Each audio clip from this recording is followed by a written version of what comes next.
Just really don't know. Like, you don't know. You don't know. I just feel that someone who's close to us probably, did that. Because ain't nobody outside finna just take no 2 kids at an apartment. We all know that. And I feel like even if it's good news or bad news, we still need to know the news. Even if it's bad or good, we still need to know where they are or if it's anybody's anything. We just need to know, basically. If it's bad or good. We just need closure at the end of all this. The quiet moments I have, I just think about like how life would have been if they were still here with us, how they can eat with us. I think about how my kids could have grown up with their aunties, or if Tionda would have had kids, our kids playing. I think about how we could have been driving together, going out together, eating together, because like I say, I only grew up with her. That's it. I didn't grow up with my other sisters. And that hurt.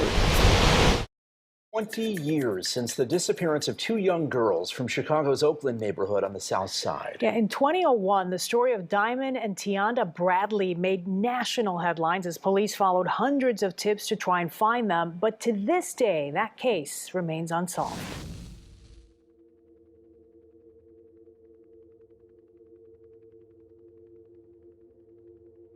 There has been a possible break in the Chicago missing person case that's more than 20 years old. Diamond and Tionda Bradley were 3 and 10 years old when they went missing in 2001. Now, a woman is claiming that she is Diamond, who would be now 25 years old. This is Diamond Bradley. Can I see your scar?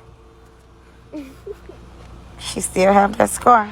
The infamous double disappearance sparked the largest missing persons case in the Windy City's history. And today, the family members who has never given up their search for their loved ones said they hope this could be the breakthrough they needed. Now, the woman told the aunt that she recently escaped from whoever was holding her against her will. At the time that 3-year-old Diamond disappeared, she had a scar on her forehead from an injury. This woman has a similar scar in the same area. We did reach out to the FBI, but they are not commenting on this ongoing investigation.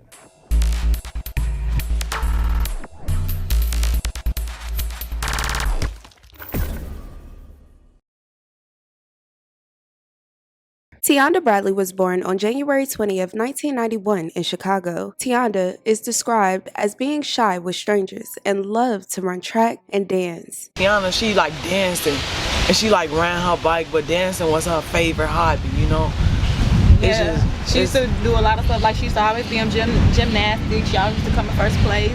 She loved double dutch, she loved dancing, and she was just the outspoken one of us all. Even me, we was laid back and she used to just go out. Tionda was an older sister. Her younger sister Diamond looked up to her. Diamond was born on November 25th, 1997, also in Chicago. Diamond is described as timid but loves to talk. Diamond was a pretty shy kid around strangers, but around family, she was like the little Tasmanian devil running around. Tionda, she would always have Diamond on her hip like a little grown woman walking through the house with her. Diamond loved her sisters, and Diamond and Tionda were inseparable. They would go everywhere together, even play together. The two sisters shared a very close bond, according to reports. Tracy Bradley is the sister's mother. Tracy is described as a very hardworking mother who is just trying to make it by working hard to support herself and children. That early morning in July, almost 20 years ago, was just another day for the family. Tracy went off to work a short morning shift not far from her home. Tracy, like normal, continuously checked on her daughters. However,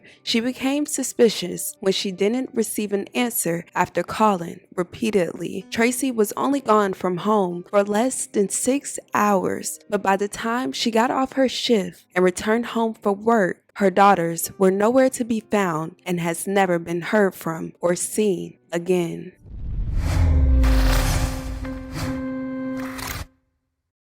Good afternoon, I'm Antonio Moore. And I'm Diane Burns. Now, there are no suspects, no new leads, and no clues to where Tionda and Diamond Bradley might be. I talked to Tracy Bradley about her pain and a dream that haunts her, yet offers her some hope 4 years later. My kids that has been missing, for 4 years, and it's kind of hard. It's very hard. Summer is the toughest time of year for Tracy Bradley. It was 4 years ago today that her daughters Tionda, 10, and Diamond, just 3, vanished from their apartment in the Oakland neighborhood. Bradley says whoever took the girls also took a huge piece of her heart and her life. In your heart, though, you must wonder who would wanna hurt you. I don't know, and it just hurts a lot, you know, and it's going to continue hurting until they return.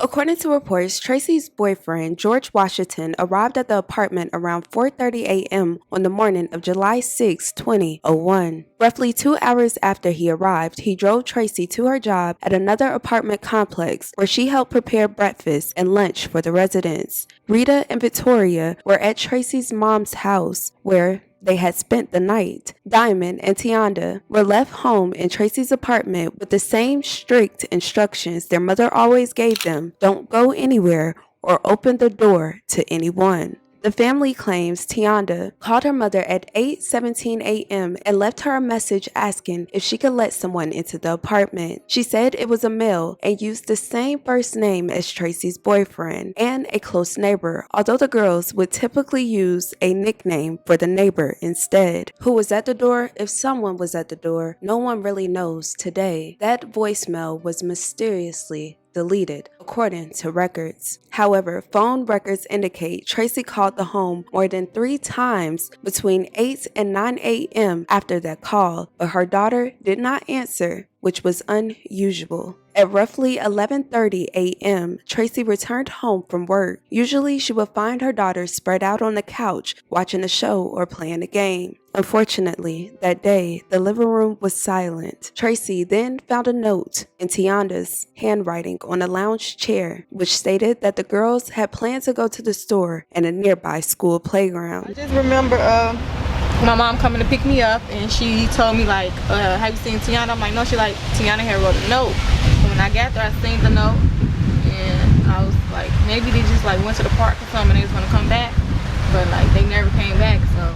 This note was the first of several perplexing clues in the case. The family members have said that the grammar and spelling of the note seemed too perfect and advanced for someone Tionda's age. Rita, the oldest sister, says today that it was her sister's handwriting, but quote unquote, we never in our lives wrote a letter for our mom, and the girls all knew not to leave while she was at work. That day, Tracy made a flood of calls to neighbors and family members. Her sister Faith picked Victoria and Rita up from their grandmother's house, and soon the entire extended family was searching for Diamond and Tionda. They searched and searched and searched for hours, but nothing. Just before 7 p.m. that day, after looking with family, Tracy called police to officially report her daughters missing. By that time, they had been gone for at least 7.5 hours. Luckily, the Chicago police responded immediately, which eventually led up to being the largest missing person search in Chicago's history.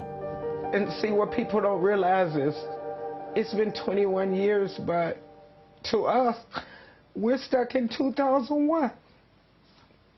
Their mother, Tracy, left their Chicago apartment with her boyfriend in the early hours of July 6th. When she returned home from work around 11 a.m., the girls were gone. A note said they had gone to the store in the park, but the family says the note seemed off. Well, for one, Tionda would not have written a note. Tionda would have called her mom's cell phone. A massive police investigation followed by air, water, and along the railroad tracks. Canine search teams went through empty lots and more than 5,000 abandoned buildings. It was the largest manhunt in Chicago police history. The department threw all the resources they had at the investigation because of the age of the children. Who would have known that those children were in the home alone at that time? Not everybody would have known that.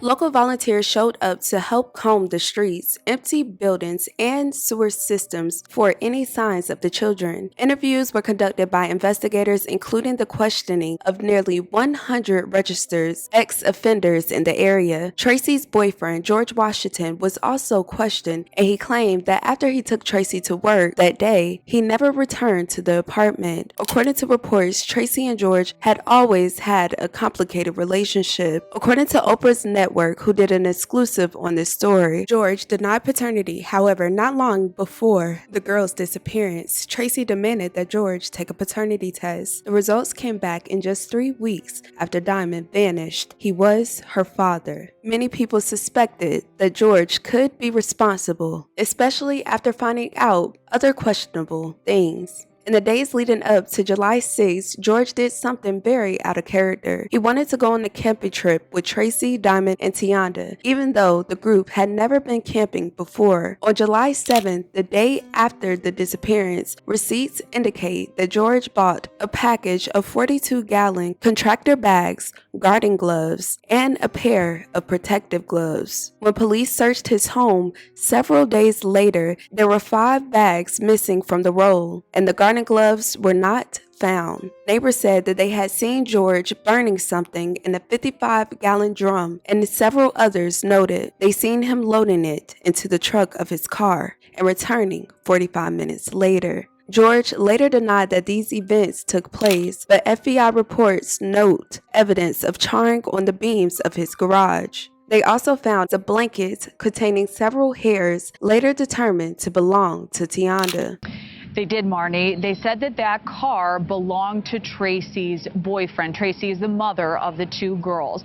Now, they say that hair could have gotten in the trunk a variety of ways, and there was never enough evidence in this case to name that boyfriend as a suspect, Marnie.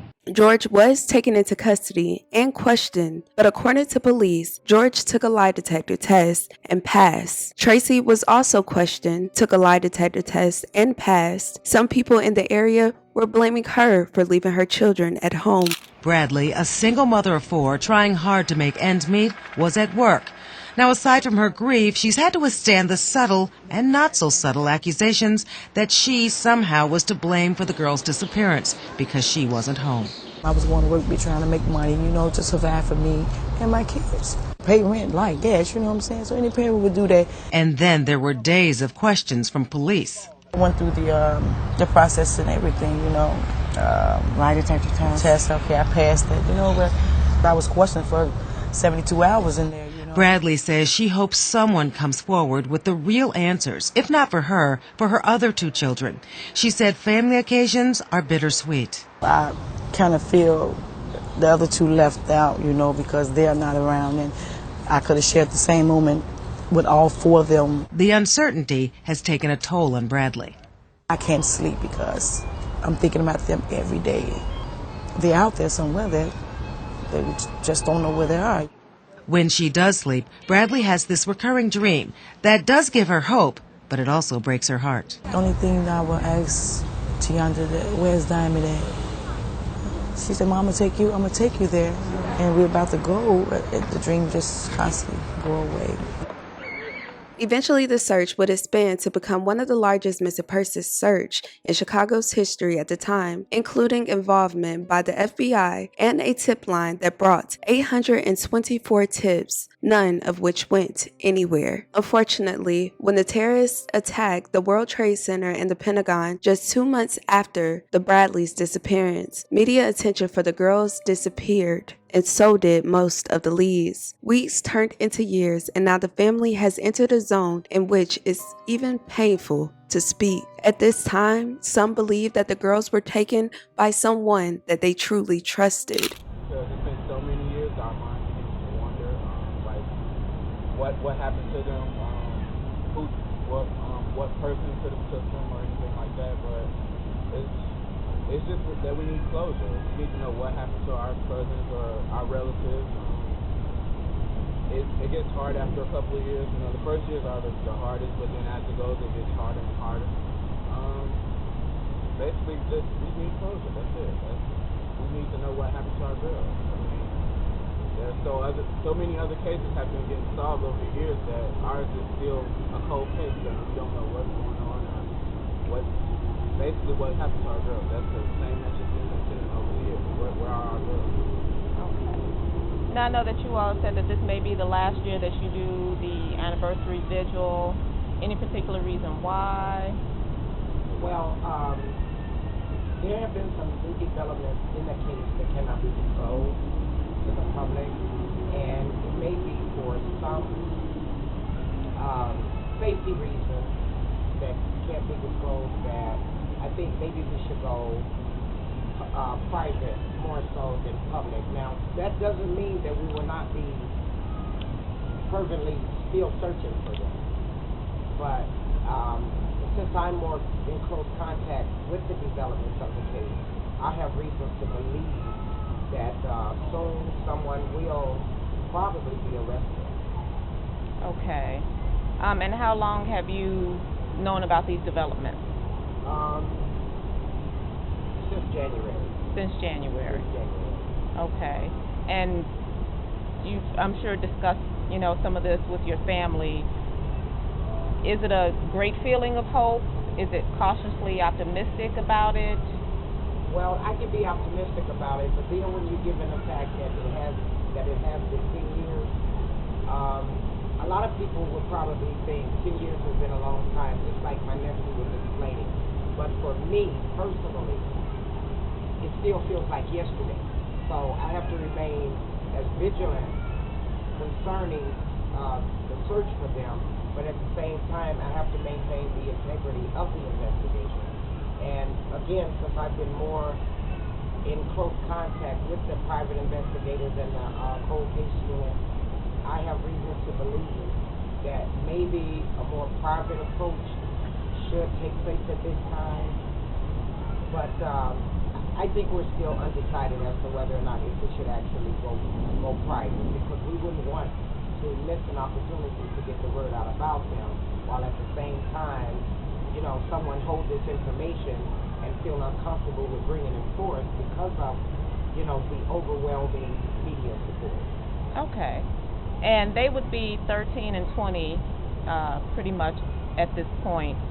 If they were walking down the street or riding past in a car, standing on a bus stop, would you know them? Would you say, oh, that's definitely Diamond, that's definitely Tionda? Well, there had been a possible with the, over the years, like for example with the MySpace girl, I strongly had believed that it could have been her based upon some facial characteristics, but again, we were not able to obtain a DNA or to totally rule her out as far as the family's knowledge, but the FBI reassured us that it was not her.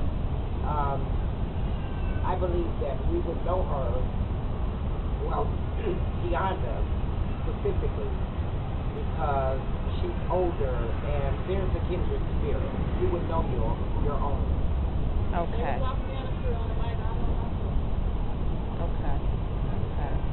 Now, as far as any rewards, I know that there's been published reports that the reward for information about the girls has been like $30,000. Has that changed? No, that $30,000 will remain there and possibly increase. That has not dissolved or anything, and there still is a $30,000 reward for any information leading to the whereabouts of Tionda and Diamond. And I think that the more that the public are aware of them, more people, especially with networking places like Facebook, MySpace, and some of the other larger networking groups, they're getting more attention. So I believe, I have mixed feelings about it because I believe that the police department knows who they should already be going after. But that's just my personal opinion. Okay. And is the website still active for people to go for information? At this time, currently, it's not up, but it's still active, but it's not up and running. Okay. So photos, is it up for people to still see photos of Diamond and Tionda? Not at this current time. Okay. Because I've been utilizing the social networks more so, because it actually spreads faster with the social networks. And what is the Facebook page? www.findtionda.com. Okay. Any last words? Any plea to those out there that you think, may know where she is, where they are?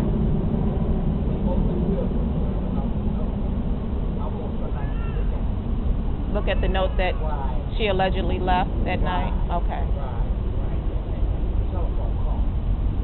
voice message.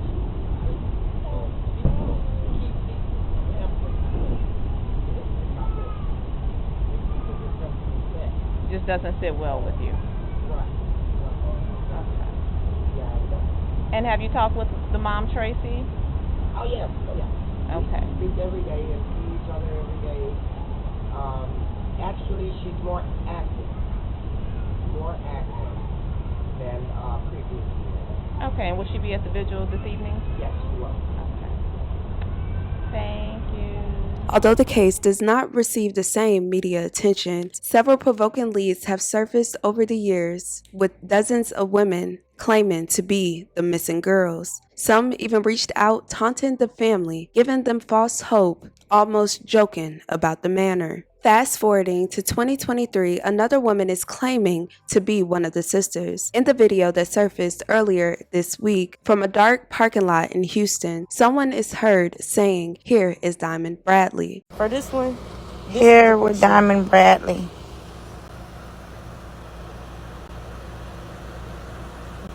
And that's me. This is Diamond Bradley. Can I see your scar? She still have that scar. Although several women have claimed to be the sisters over the years, there's one thing different this time. Unlike the others, this woman has submitted a DNA test to the FBI and underwent fingerprinting with the agency. The woman in the TikTok video claims she was trafficked and does not know what happened to her sister. At this time, the family is awaiting the DNA results, and so is Chicago. Good evening. New at 10, a possible breakthrough in the missing persons case of the Bradley sisters, last seen in their Bronzeville home in 2001. Tonight, a woman in Texas claims to be Diamond Bradley, who was just 3 years old when she disappeared. Got to see in this video, I'm looking at this video like, what is this? The girl's great aunt, Leah Bradley Smith, is speaking of a 20-second TikTok video This is Diamond Bradley. Can I see your scar? where someone in Texas was claiming she was Diamond, the youngest of the Bradley sisters. When the woman contacted the aunt, there was hesitation. Look, I'm not the police. Call the police. Over the years, listen to how many people have claimed to be the girls. We've had about 12, but easily dismissible. But the young lady making this claim did something no one else has ever done in nearly 22 years. I've never known or experienced somebody so eager to tear down the doors of the FBI to prove who they are. So that gives me a different dynamic of hope. Shalea says Chicago FBI agents contacted her and informed her they took a DNA test and fingerprints from the woman. The DNA shall tell the truth.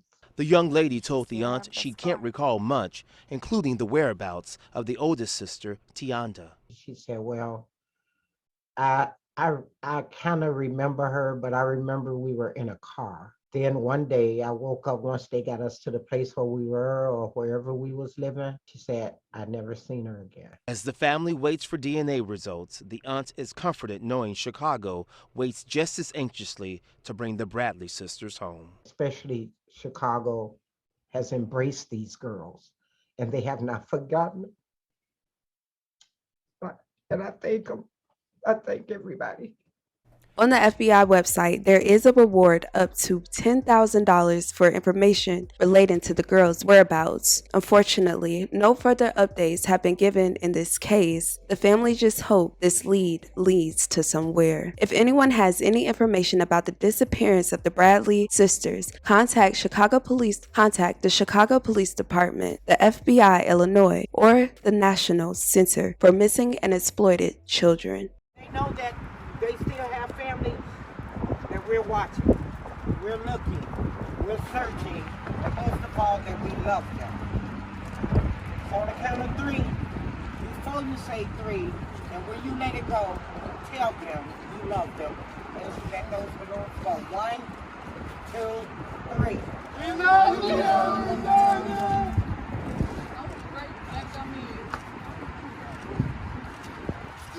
Vicky and Rita, step up. These are emerald colored balloons to represent 20 years that your sisters have been gone. 20 years. Come this way. These are emerald, which is 20 years significance of how long they've been gone. And before,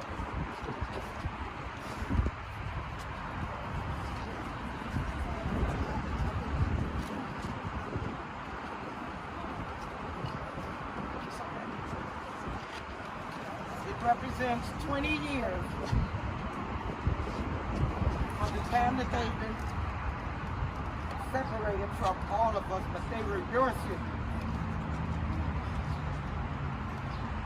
So would you just let these balloons go with the hope that it carries a message to somebody to bring your sisters back? 1, 2, 3.